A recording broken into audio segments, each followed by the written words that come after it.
자, 유아와 유아의 상호작용이 잘 일어날 수 있도록 도와줘야 되겠죠. 그리고 관찰, 제안, 여기 나와 있는 놀이 참여, 질문, 정서적 지원 이런 것들은 다 교사와 유아 간의 상호작용의 종류들입니다. 자, 그래서 교사가 열심히 관찰한 것만 지문에 나와 있어요. 뭐 대화는 안 하고 선생님이 관찰만 했어요. 근데 가 지문에서 김 교사가 사용한 유아와 상호작용 방법을 설명하시오. 이러면 말 한마디도 안 했는데 뭔 상호작용을 했지? 이러시면 안 되는 거예요. 관찰도 상호작용이에요. 그렇죠? 그다음에 제안하기. 이거 실행 자료집에 다 나와 있는 겁니다. 제 해실이 한 권에 끝나기에도 다 나와 있고 강의를 다 했었어요. 그래서 지금 빨리빨리 지나가는 거예요.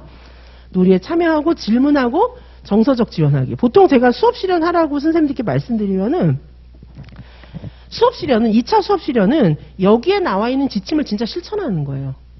아시겠죠? 여기에 나와 있는 지침을 가지고 조건을 더 디테일하게 달겠죠. 요걸 지켜서 하는 거예요. 자, 그래서 제가 지금 3월에도 지금 뭐 당장 내일부터 우리 지금 2차 개강하는데 2차 수업 실현은요. 살아서 움직이는 2019 개정 누리과정인 거예요. 아시겠죠? 그래서 2차에는 이걸 정말 이제 실현을 할 수 있어야 되고 2차 수업을 이렇게 하는 걸 보면은 수업 실현하는 거 제가 모범 사례 샘플들을 많이 드릴 텐데 합격생들은요. 2019 개정 누리과정이 완전히 체화되어 있어요. 안 그러면 1차는 물론 2차 절대 통과 못합니다. 몸으로 해야 되는데. 그죠? 그래서 선생님들은 그 고시문만 외우는 거는 죽어있는 누리과정을 그냥 형식적으로 막 하는 거예요. 그렇게 해가지고 현장에 나가서 어떻게 적용할 겁니까? 그래서 시험에서는 최소한을 보는 거예요. 2019 개정 누리과정을 최소한 이 정도는 해야 현장에 발령받아서 교사하지. 이런 걸 보고 있는 거예요. 엄청난 걸 보고 있는 게 아니에요. 그 정도는 해야 교사할 수 있어요. 제가 보니까 이번에 붙으신 분들 벌써 발령받아서 임명장 받아가고 간 분들 많아요. 근데 이제 가서 어떡할 거예요? 병설, 단설은 좀 규모가 크지만 병설은 이제 막 하나급짜리도 있고 막 그렇거든요. 자기가 다 해야 되는데 어떻게 할 거예요? 교육부 지침 내려오는데. 그렇죠? 이 정도는 할 줄 알아야 돼요. 그래서 2차 수업 실현은 면접도 마찬가지고 면접은 이거 어떻게 할 수 있는 건지 또 물어봐요. 그럼 말로 얘기하는 거고 수업 실현은 진짜 수업하는 거예요. 그래서 사실 살아 움직이는 누리과정이에요. 2차는. 그래서 지금 제가 1차 하면서 2차 강의도 하는 거거든요. 자, 그래서 선생님들 보시면 제가 이 얘기 왜 하냐면 수업 실현하면서 제가 발문, 상호작용 이런 걸 좀 강조하잖아요. 그럼 선생님들이 맨 이거밖에 안 해요. 어머 예쁘게 잘 만들었네. 뭐 그래요. 잘했어요. 그 얘기밖에 안 해요. 그러니까 상호작용의 종류가 이거 한 개밖에 없는 거예요.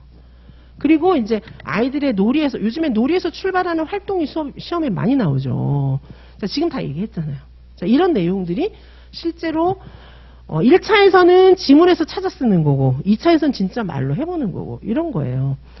자, 이렇게 보시고요. 그 다음에 이제 통합학급. 통합학급도 지금 누리과정에서 굉장히 중요하게 생각하고 있죠. 자, 통합학급은 장애 유아하고 또래들하고 같이 놀이하는 그런 걸 얘기하는 거예요. 자, 장애 통합학급이잖아요. 그래서 장애 유아가 입학하면은 어떻게 합니까? 그 장애 유아의 수준에 맞는 수업도 해야 돼요. 그리고 통합 수업도 해야 됩니다. 자, 장애 유아를 고려한 놀이 환경을 만드는 것도 굉장히 중요해요. 자, 장애 유아하고 또래하고 같이 어울려서 통합학급을 구성할 때는 자, 또래 집단의 놀이에 장애 유아를 동참시켜도 됩니다. 그리고 장애 유아의 개별 활동에 또래를 동참시켜도 괜찮습니다. 비슷하게 해보면 되잖아요. 자, 공간과 자료, 장애 유아를 고려해가지고 놀이 환경을 만들어야 합니다. 자, 장애 유아들이 접근할 수 있는지, 휠체어 타는 애인데 처음 맨 계단만 있는데 간다든지 이러면 안 되겠죠. 접근할 수 있는지, 활용할 수 있는지. 그리고 장애 통합 교육을 할 때는 일반 유아교사랑 통합교사가 수시로 같이 협의해야 돼요. 그래서 우리 실행자료집에 나와 있는 함께해서 즐거운 놀이에 보면은 이런 장면이 나와 있잖아요. 계속 협의하는 거. 자, 그래서 교사 간 협의, 문제 해결 이런 것들이 순조롭게 잘 이루어지는 게 필요합니다. 자, 그 다음에 평가예요. 평가 역시 해설서 정리해 놓은 것입니다. 자, 평가할 때 어떻게 하는 거죠? 평가를 위한 자료를 모아야 돼요. 자료는 어떻게? 놀이, 일상생활, 활동 이런 거 할 때 온갖 자료를 다 모으는 거예요. 자, 그래서 특정한 시점에 딱 평가하는 게 아니고 계속 보면서 평가를 하는 거예요. 그러다 보니까 다양한 방법으로 기록할 수 있어요. 자, 놀이를 중심으로 관찰 기록하지만 놀이뿐만 아니라 활동, 일상생활도 다 중요합니다. 자, 그리고 많이 기록하는 게 아니에요. 우리는 지금은 많이 기록해야 된다는 부담이 아니고 선생님의 주관성을 좀 인정해요. 그래서 선생님이 중요하다고 판단하는 자료들을 모으시면 되는 겁니다. 우리 해설서에 이렇게 나와 있죠. 그렇죠? 자, 그리고 평가하기. 자, 평가하기의 측면, 유아평가, 크게 누리과정 운영평가 이렇게 나눠볼 수가 있습니다. 이것도 시험에 났었잖아요. 자, 유아에 대한 평가, 유아 행동이 막 써 있어요. 유아의 놀이가 막 써 있어요. 이걸 보고 평가하세요. 시험에 났었잖아요. 자, 평가할 때 어떻게 하는 거죠? 개별 유아의 고유한 특성. 얘는 구덩이 뛰기를 좋아합니다. 놀이 막 기록되어 있으니까 개별 유아의 특성. 시간의 흐름에 따른 변화. 전에는 10cm 구덩이를 못 뛰었는데 지금은 뛰게 되었습니다. 이렇게 쓰는 거예요. 그죠? 아이의 고유한 특성과 시간 흐름에 따른 변화. 이런 거를 설명하는 것입니다. 자, 이렇게 볼 수가 있고요. 그리고 이제 평가하면서 기록을 통해서 애의 흥미와 관심, 어떤 놀이를 선호하는지, 친구들하고 어떤 상호작용을 하는지 이런 걸 평가할 수 있어요. 이거 면접, 그리고 수업 실현에 다 나와요. 1차에도 계속 나왔었고, 2차에도 이제 이런 조건을 넣어주죠. 이거를 넣어서 수업 실현하세요. 이렇게 나오는 거예요. 그럼 말로 수업 실현해야 되는 거예요. 은정이는 전에는 구덩이 뛰기 10cm는 못했는데 이젠 하고 있네. 이렇게 얘기해야 되는 거예요. 아셨죠? 그렇죠? 자, 누리과정 운영평가입니다. 누리과정 운영에 대한 평가는 이제 놀이 일상생활 활동이 유아에게 의미 있는 통합적 경험의 내용으로 운영되는지를 알아보는 거예요. 누리과정 운영평가란 놀이 일상생활 활동이 잘 연계됐나? 그래서 애들이 통합적으로 이걸 잘 배웠나? 이걸 보는 게 누리과정 운영평가라고 설명하고 있습니다. 아시겠죠? 그러면 누리과정 운영평가를 설명을 할 때는 이제 막 놀이 막 써 있어요. 그러면 놀이 일상생활 활동을 통해서 얼마나 통합적으로 잘 경험됐는지를 서술하는 게 누리과정 운영평가인 거예요. 그래서 우리 기존 시험 문제도 나왔었고 1차 문제도 나왔었고 2차에도 맨날 나옵니다. 면접으로도 나오고 수업 시련으로도 나오고 과정안으로 나오고 다 나와요. 자, 그래서 이거를 이렇게 외우는 것도 중요하고 1차도 가로넣기 아니잖아요. 그러니까 수업 상황을 딱 설명을 해놓고 이거 보고 평가하라고 나오잖아요. 그러니까 1차와 2차가 자유롭게 자유자재로 왔다 갔다 해야 되는 거예요. 어렵지 않습니다. 지금 이 내용 잘 숙지하시면 되는 거예요. 제가 선생님들께서 눈여겨보실 수 있게 정리를 뜯어놨잖아요. 이거 혼자 보고 다 지나가는 거예요. 중요한 문장도 싹 다 지나갔는데 자기가 뭐 봤는지 모르는 거예요. 그러시면 안 되기 때문에 제가 딱딱딱 떼놓은 것이고요. 그리고 신의사 예자 공부할 때 이런 걸 염두에 두고 공부를 하셔야 돼요. 문제는 그렇게 응용돼서 나오잖아요. 1차든 2차든. 이해되시죠? 그렇죠? 자, 그리고 선생님들은 이제 이거는 열심히 외우시지만 이것만 아는 건 별로 쓸모가 없다는 거예요. 당연히 알아야 되는 거예요. 이거는. 알고 이제 옛날 거랑 좀 볼 필요도 있고 이 각각의 항목들이 무슨 뜻인지를 기억을 하셔야 되는 겁니다. 그죠? 자, 그래서 여기 이제 전체적인 특징, 그렇죠. 누리과정 평가와 이제 유아 평가 구분해서 이제 알아두시고요. 자, 그 다음에 유아 중심, 놀이 중심, 여기서 이제 교수학습의 토대, 개정의 방향, 2019 개정 누리과정이 어떻게 바뀌었는지 이거 전체적으로 정리를 해놓은 건데 여기는 2019 개정 누리과정에 영향을 준 여러 가지 선언들이 들어 있습니다. 자, 그래서 여기 94페이지에 보시면은 2019 개정 누리과정에 굉장히 많이 들어가 있는 국제 동향들이에요. 이거 시험에 다 나죠, 그러니까. 첫 번째는 UN 아동권리협약입니다. 그래서 이거 시험에 났었잖아요. UN 아동권리협약 기억을 해주시고요. 아동의 권리는 생존, 보호, 발달, 참여의 권리가 있습니다. 자, 요거 우리 문제로도 많이 풀어봤고 실제 시험 기출에서도 났었어요. 그렇죠?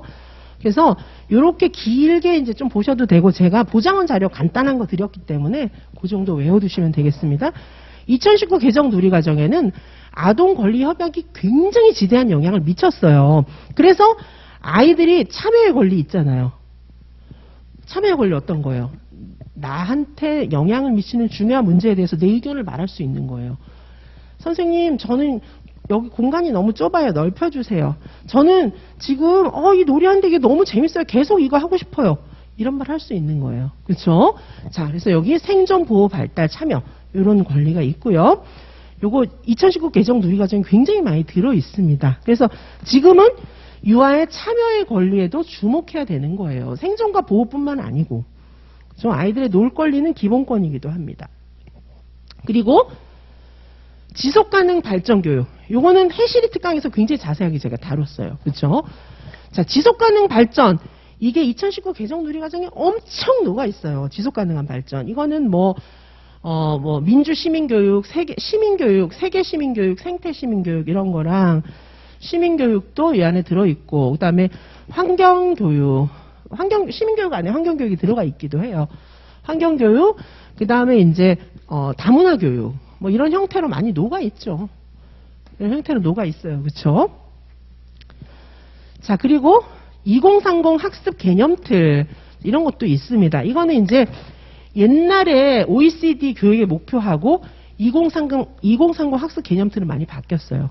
그래서 옛날에 OECD 목표 같은 경우에는 그냥 이제 아이들 창의성 이런 것만 중요했다면은 이제 2030 학습 개념틀에서는 훨씬 더 말 잘 듣고 어떤 내용을 숙지하고 이런 게 아니고 자기 스스로 개척해 나가는 그런 정신을 훨씬 중요하게 생각하고 있어요. 그래서 역량 이런 것들을 중요하게 보고 있는데 배움의 궁극적인 목적은 개인과 사회의 안녕, 웰빙이다. 이렇게 보고 있어요. 그래서 아이들이 행복해야 되는 거예요. 행복하고 좀 정의적이고 이런 것들을 중요하게 생각하고 있습니다. 화합, 정의적인 거 이런 거를 중요하게 보고 있어요. 그래서 어떻게 이야기하고 있는 거죠? 기존의 지침이나 교사의 지시에 따르기보다는 학습자가 주도적으로 탐색하는 게 중요하다는 거예요. 2030 학습 개념틀이 바뀌었어요. 많이. 자, 그래서 그 과정에서 학부모, 교사, 또래, 지역사회와의 협력이 중요하다. OECD 학습 개념틀에서 이렇게 이야기하고 있습니다. 이거 자세한 거는 문제풀이에서 제가 또 해설지로 다 나눠드리고 있습니다. 해설지에도 굉장히 자세하게 나와 있어요. 해시리 특강에서도 다루었어요. 자, 그래서 유치원에서 2030 학습 개념틀을 반영해서 유아가 놀이할 때 주도성을 가지는 것이 매우 중요합니다. 자, 그리고 여기 구성 체계부터는요, 제가 보강으로 처리하도록 하겠습니다. 그래서 여기, 파트 1이 그래도 생각보다 그렇게 많이 남지는 않았죠. 그쵸? 예, 더 하면은 선생님들이 이제 좀 지루하실 것 같아요. 그래서 요거는 제가, 뒤에는 이제 거의 2019 개정 누리과정 정리거든요. 2019 개정 누리과정 정리를 해드리고, 보강으로 처리를 해드리고, 다음 주에는 저희는 신체운동 건강부터 정상적으로 진도 나가도록 하겠습니다. 보강이 그렇게 많을 것 같지는 않습니다. 뒷부분은 제가 보강으로 해드릴 테니까, 이 1장은 파트 1은 은근히 시험에 많이 나옵니다. 은근히 시험에 많이 나오고 교육과정 이론과 함께 그리고 2019 개정 누리과정을 정리해 놓은 건데 선생님들이 의외로 교육과정 공부가 좀 어렵다고 해요. 교육과정 이론 공부가. 근데 제 강의를 차분하게 들으시고 그리고 이제 선생님들께서 암기장에도 요약은 되어 있어요. 암기장으로 외우시고 선생님들께서 한번 다시 보실 때는 아까 제가 말씀드린 것처럼 전체 구조 중심으로 보시면서 졸면서 계속 똑같은 거 아는 것만 계속 읽지 마시고 쭉 보시고 단어들이 합쳐졌는데 내 머릿속에 그게 조합이 딱 되면 그건 아는 거예요. 그냥 지나가세요. 그거를 또 봐봤자 문제를 잘 푸는 게 아니에요. 그거는 이제 거기서 볼 거는 이미 다 안 거예요. 그래서 다음에는 문제를 통해서 응용력이 있는지를 테스트 해봐야 되는 거지 그걸 달달 외운다고 문제를 잘 풀 수 있는 게 아니에요. 아셨죠? 그래서 쭉 읽었는데 단어들이 조합이 돼서 내 머릿속에서 이게 무슨 말인지 알겠다 이러면 과감하게 지나가시고 이제 잘 모르겠는 거 쭉 읽었는데 모르겠어요. 지금 개념이나 단어들이 내 머릿속에서 조합이 딱 됐지만 뭔지 잘 모르겠어요. 그건 진짜 모르는 거예요. 그건 다시 읽어야 돼요. 아시겠죠? 근데 선생님들이 제 강의를 들을 때 초집중하세요. 이거는 시각, 청각, 모든 것들이, 상호작용, 모든 것들이 다 되는 거거든요, 지금. 그래서 이거보다 효과가 더 좋을 수는 없어요. 선생님들 혼자 공부하는데. 근데 그 황금 시간에 필기를 하고 있어요. 필기하지 마세요. 필기 제가 다 해놨는데 뭘 또 필기를 합니까? 그래서 어떻게 선생님들 생각하시냐면 이 시간에는 필기하고 끝나고 나서 진짜 공부가 시작되느니라 이렇게 생각하시는 거예요. 그런 분은 나에게 시간이 48시간 나 혼자 48시간이다 이렇게 착각하시는 거예요. 선생님들이 하루에 쓸 수 있는 가용 시간은 6시간에서 8시간도 채 안 나옵니다. 풀타임이든 파트타임이든. 자, 그렇기 때문에 시간의 한계를 딱 인정하시고 무조건 수업 시간에 다 외우세요. 물론 못 외우겠죠. 그렇지만 그런 자세로 딱 공부를 하시고 다시 한번 쭉 보는 거예요. 그렇게밖에 시간이 안 나요. 자, 그러니까 제발 강의는 연습으로 듣는 거고 끝나고 새로 시작이다. 이렇게 생각하시면 안 돼요. 강의 시간만큼 효율적인 시간은 없습니다. 그리고 제 강의는 반복되고 막 계속 제가 선생님들한테 계속해서 동일한 내용도 막 맺히고 엎어치고 막 반복하고 이렇게 하고 있기 때문에 모를 수가 없어요. 그러니까 최대한 집중해서 강의를 들으시고 강의 시간에 싹 다 들으세요. 선생님들 뭐 친구나 동생이나 누구 공부 잘하는 친구들 있으면 다 그렇게 해요. 학교 다닐 때도 중고등학교 때도. 근데 이제 성적이 좀 떨어진다. 무모한 계획을 세워요. 오늘 여기서 정리를 하고 집에 가서 밤새야지. 그러면 안 돼요. 아셨죠? 자, 그래서 나에게 주어진 시간은 하루에 6시간하고 8시간이 맥시멈이다. 그 중에 강의 듣는 시간의 퍼센테이지가 꽤 있잖아요. 그걸 버리면 합격 못합니다. 자, 그래서 쫙 집중해서 공부를 하시고 그리고 A부터 Z까지 다 알아서는 수험 기간이 너무 오래 걸려요. 그러니까 제가 말씀드린 대로 이렇게 공부하는 방법이 있고 끝에서부터 공부하는 방법이 있고 이렇게 공부하는 방법이 있는 거예요. 그래야 빨리 붙어요. 처음부터 도를 닦으려고 하면은 운전면허 시험도 10년 걸려요. 아시겠죠? 자, 자동차 부속품 다 할 때까지 시험 못 보고 이러면은 운전면허 하나 따는데 10년 걸려요. 그렇겠죠? 그게 아니잖아요.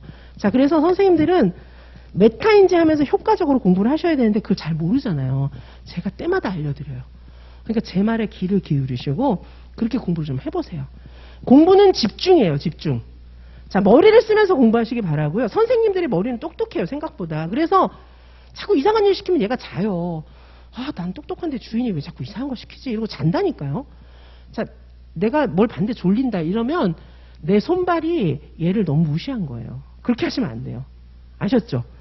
얘가 지루하다 그러면 뭔가 잘못됐나? 이렇게 생각을 하시고 방법을 바꾸셔야 돼요. 노파심으로 막 엄마들이 애기들은 똑똑한데 애기한테 노파심으로 이거 시키고 저거 시키고 그러면 너무 힘들잖아요, 애기들이. 그러니까 우리 마음은 완전히 그 엄마인 거예요, 엄마. 이 머리는 너무 샤프한 애인데. 자, 그래서 딱 읽으시면서 집중해서 읽으시고 아는 부분은 과감하게 지나가서 빨리 끝까지 가셔야 돼요. 그래서 두 번째 돌아오면 그 다음에 훨씬 이해가 쉬워요. 세 번째 돌아오면 더 쉽고. 아시겠죠? 자, 그래서 이번이 끝이라고 생각하지 마시고 제 강의 들을 때는 이게 끝이야 이렇게 생각하세요. 집중해서 듣고 그 다음에 빨리 진도를 빼시고 두 번째 돌아오면 희한하게 내가 초등학교 1학년이 막 5학년 돼 있고 세 번째 돌아오면 중학생 돼 있고 네 번째 돌아오면 고등학생 돼 있고 이래요. 자, 그래서 작년에 제 과목 수강하시면서 이렇게 힘들어하셨던 선생님들이 이제 작년 늦게 시작해갖고 막 힘들어하셨던 분들이 올해 새로 듣는 분들도 계시고 이러는데 이구동성으로 교수님 제가 작년에 이거 왜 못했을까요? 시간이 남아요. 이런 얘기 되게 많이 해요. 자, 그래서 그 올해 내에도 그렇게 하실 수가 있어요. 그래서 이래도 이렇게 초수 합격도 충분히 가능하니까 제가 얘기하는 대로 하세요. 안 되면 어떡하지? 그런 생각 하지 마세요. 자, 그래서 전체적으로 복습 쫙 하시기 바라고요. 다음 주부터는 우리 신체운동 건강 우리 진도 나가는데 저는 항상 포커스는 국가교육과정에 있습니다. 그래서 과거 기출도 풀지만은 앞으로 나올 문제를 적중시키는 게 더 중요한 거예요. 그래서 앞으로 나올 문제를 미리 풀어본다. 그거에 관심을 가지시고 선생님들은 서술형 답을 열심히 연습하셔야 돼요. 서술형 답은 이 교재를 이해 중심으로 잘 읽으시고 그 다음에 모범답은 필사해서 좀 외우셔야 됩니다. 암기장 반복하시고요. 자, 그래서 지금부터는 나 공부 12시간 안 했으니까 죽어야 돼 이러지 마시고 공부를 꾸준히 하는 게 중요하니까 현재 내가 갖고 있는 집중 실력부터 출발하세요. 4시간 소중해요. 2시간 소중합니다. 자, 그래서 거기서부터 출발하셔서 나중에 막 가속도가 붙으면 막 잠 안 자고 공부해요. 아셨죠? 자, 그러면 공부는 집중이다. 열심히 하시기 바라겠습니다. 자, 전 다음 주에 뵐게요. 감사합니다.